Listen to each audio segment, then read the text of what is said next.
students who are involved in any kind of inquiry-based learning, what it does, it opens to them the possibility of learning about unlimited ideas around a certain topic or content area, rather than being structured just to fit into a little box about, this is the content I need for grade 6, what have you.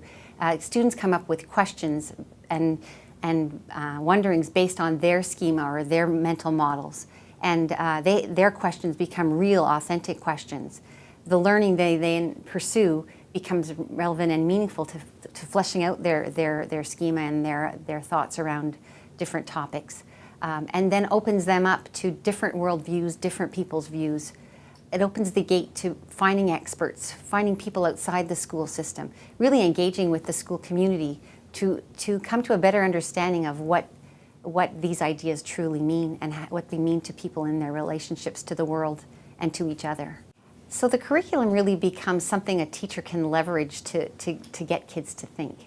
So a teacher really needs to know the curriculum and know it inside of who they are, so that when they see the learning happening or the ideas being generated or developed, they can see the curriculum come to life.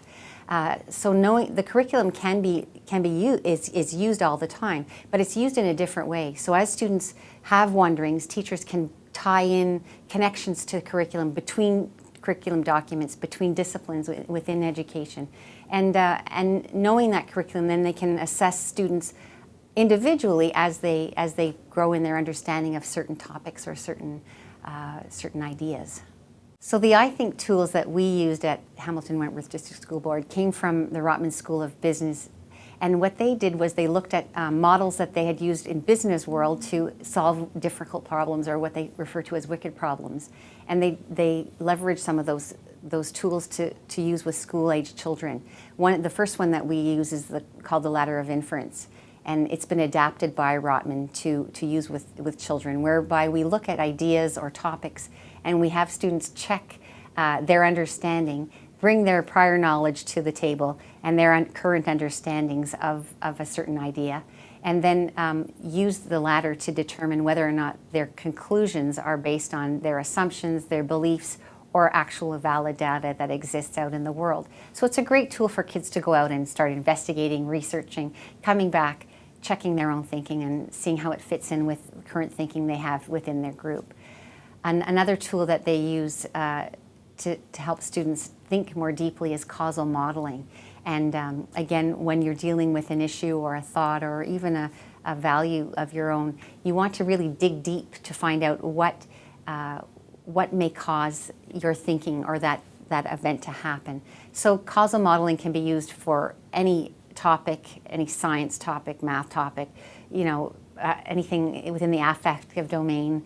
I can think of one: why would people be mean to each other? How might photosynthesis change if there was no sun? Just any topic you want, you can really dig deep.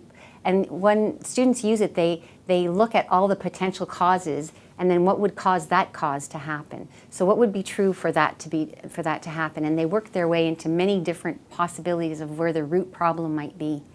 Causal modeling is extremely important for students to get into, because sometimes they can get overwhelmed by big problems and feel that they are powerless as young people to solve problems.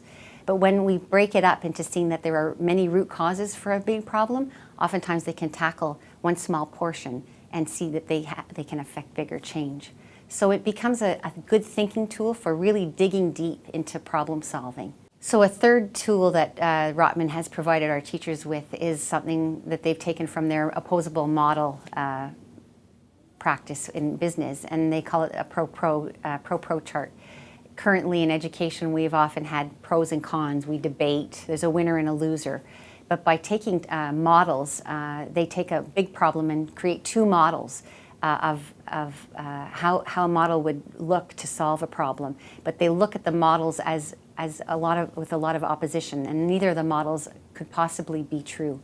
So, for example, in one of the schools I worked, we were a dual track school, French Immersion and English track, and many of our parents were unhappy with how their students were being delivered the science or math curriculum, and had worries that their students wouldn't be able to survive high school science or math, given that their understanding in French might not have been quite as cohesive as it would be in English.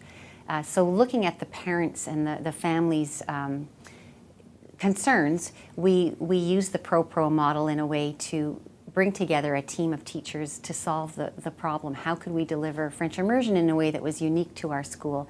And how could we leverage the thinking of the teachers to come up with a model that would best work? So we took two models, neither of which actually would exist. One was where French was taught all day, no English, by the teacher, and the other one which the teacher would decide when and where she might or he might teach French. So by making the models opposing and neither of them being actually workable, we take away all the stakes people have in terms of their belief of one or the other. So we all exist within that middle, that gray area. We don't really have a model in place. So then we look at the stakeholders of each of the two models. So for example, if it was French all day, what would be benefit to the students? What would that be of benefit to the community? We include families. What would that be of benefit to teachers? And we only look at the positives. And the positive on one end might be a negative in the other. So if teachers came up with a negative solution, we just flip it over and say, well, how could that be positive to the other model?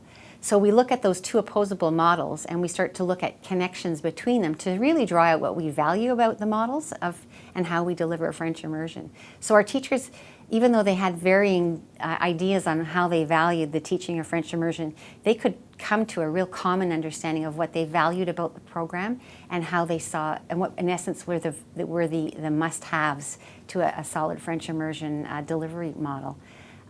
From that, we chose a benefit that we couldn't live without from one of the models and a benefit from the other model, and brought them together to really now come to a process where we designed a solution to our dilemma that would take the best of both.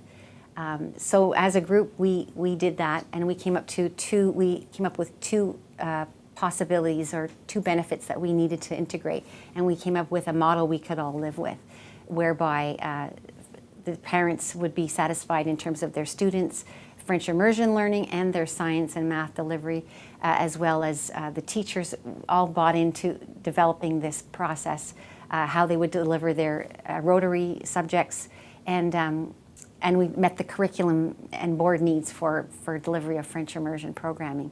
I think what was most important with that was that all stakeholders were involved.